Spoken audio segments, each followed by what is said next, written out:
are so backwards, man. So backwards. They hate black people. I'll go 12 rounds with a fighter. Oh, he's so boring. Lomachenko go 12 rounds with somebody. Oh, he's the Matrix. The Matrix. I never seen nothing like him. He is the Matrix with his angles.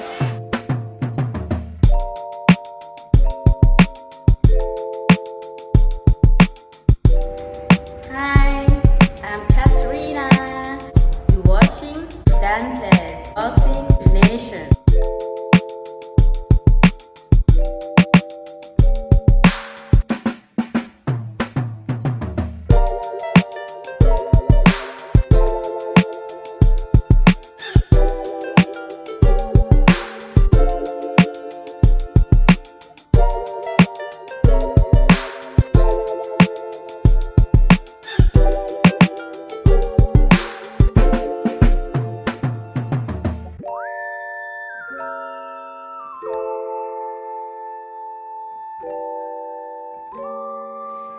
Is the goal now to get the other two belts, or do you look to go to 35?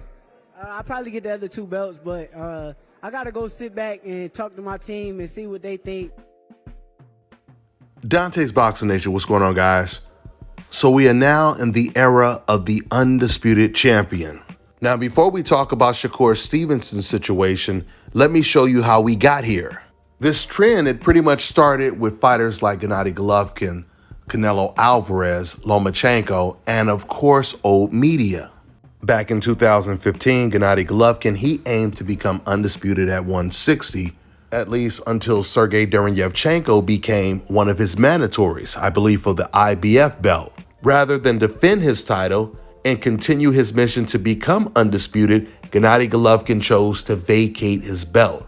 Not only did Gennady Golovkin have Derevyanchenko problems with the IBF, he also had Jermall Charlo problems because Charlo was his mandatory for the WBC, and he had been his mandatory for almost 2 years. Needless to say, Gennady Golovkin, he avoided that fight. Canelo Alvarez, he would meet the exact same fate. When Canelo moved up to 160, he as well said that his goal was to become undisputed at 160.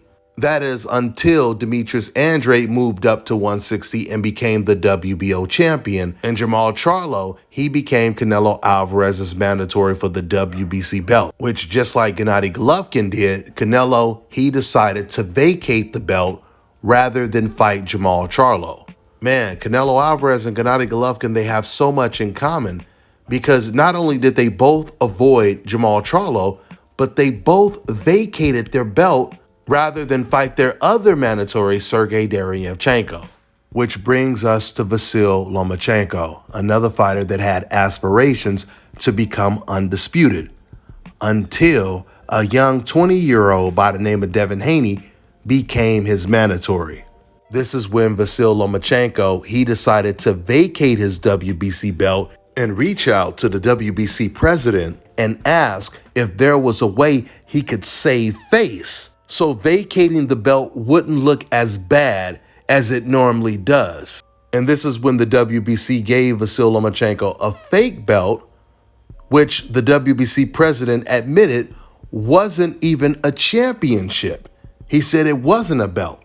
So after Lomachenko decides to vacate and surrender his belt to Devin Haney becomes the new WBC champion, and Lomachenko, he decides to go after Teofimo Lopez, and this is when old media started to push the undisputed propaganda. All of a sudden, that's all we heard from old media is being undisputed, being undisputed.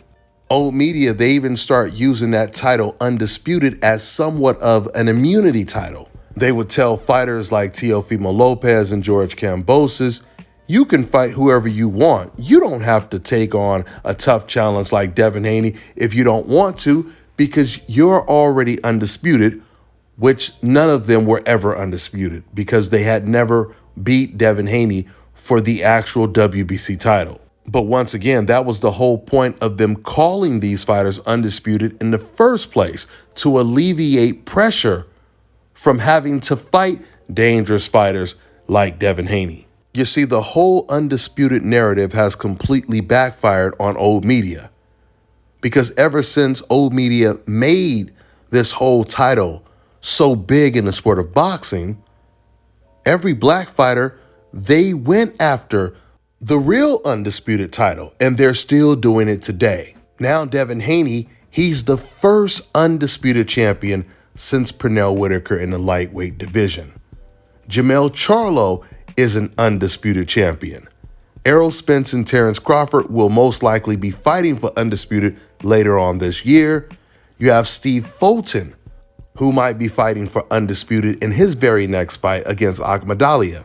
Now, when it comes to the 4-belt era, 5 out of the 8 undisputed champions are black American fighters. And by the end of this year, there could be even more undisputed black American fighters. Now, when Lomachenko made it clear that he wanted to aim for undisputed when he was about to fight Luke Campbell, Bob Arum, he had nothing but positive things to say about Lomachenko. All he did was completely praise Lomachenko, talking about how great of a fighter he is. But once Shakur Stevenson said that he wants to fight for undisputed, Bob Arum, for some strange reason, he thought it was a stupid idea. I can be undisputed. I mean, when Lomachenko was chasing undisputed, he ain't had nothing to say. When Teofimo was chasing undisputed, he ain't had nothing to say. Josh Taylor and them go undisputed, they don't got nothing to say. So at the end of the day, I got a right to do that too. Absolutely. I disagree with that statement, but. By the way, if you were wondering about this poster I have on the screen right now, this is actually the poster that Top Rank has plastered on the front of the Top Rank gym. With that out of the way, you heard what Shakur Stevenson said right there, and Shakur is absolutely right. The job of a promoter is not to tell a fighter, you shouldn't be going for undisputed, you shouldn't be fighting for undisputed because it's stupid. That's not in a promoter's job description. A promoter's job is to make a boxer a bigger star. That's it. I mean, that's just as silly as a promoter telling this fighter that it's stupid to fight for titles. It's stupid to fight for a world title. I mean, remember, for those of you guys who don't know, Bob Arum, for some reason, he didn't even do a press conference for the Shakur Stevenson versus Oscar Valdez fight. It was the strangest thing I ever seen when it comes to Top Rank. As big and as significant as this fight was, they didn't even do a press conference for it. Once again, to announce the fight, which is usually when you have the biggest press conference. And then the week of the fight, they had a press conference, and Bob Arum, he left the stage and he refused to promote the fight before Shakur Stevenson and Oscar Valdez hit the stage. He just walked off the stage. Once again, something we've never seen Bob Arum do. So if Bob Arum doesn't want to see fighters on a coincidental list fight for undisputed, I know a guy that doesn't mind, and his name is Al Heyman. Because they over there, when it comes to PBC, boy, they going for undisputed left and right. Once again, Jermell Charlo, Spence and Crawford, Steve Fulton. Al Heyman ain't telling them that it's stupid to become undisputed. That's all I got for now, guys. I'm on to the next one. All right, now check this out, guys. If you're looking to repair eczema scars, burns and bruises, dark spots and blemishes, then this right here is the perfect product for you guys. It's called Elo Key Face and Body Oil. Athletes and top-ranking boxers, they're also using it after training to reduce swelling, inflammation, and to ease the pain. So get yours today. Go to elodekey.com, like them on Facebook, and follow them on Instagram. Fellas, I've got some great news for you. If you've lost your hair or have a receding hairline, the time has come when you can finally get your hairline back through a process called scalp micropigmentation. So here's how it works. It's a hair tattoo that replicates the look of your hair follicles when you have fully shaved it down. So to get this hookup, make sure you follow and contact my man Scalp Carolinas on Instagram. How has this changed your life, man?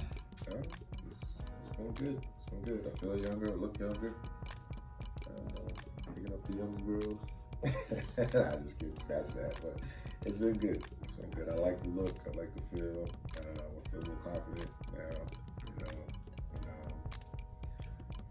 It was money well spent, should I say.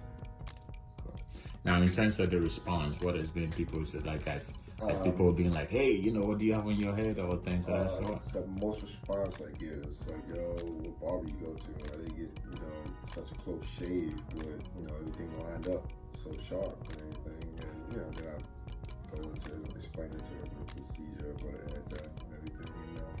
They all was like, I would never know if you didn't come. Let me tell you guys about Issa Israel Law Firm. It is a full-service legal practice based in Denver, Colorado, an emerging hub for combat sports and high-altitude training. If you're a fighter inside or outside of the ring and you need a law firm you can trust to fight for you, visit thefighterfirm.com or email help@iilawfirm.com. Legal representation is usually limited to plaintiffs or defendants in Colorado, but iFirm can help anyone in the world with trademarking their business name, logos, and U.S. immigration issues. This brother has been my attorney for a while and helped guide me through all kinds of business and civil issues, so make sure you guys go to thefighterfirm.com.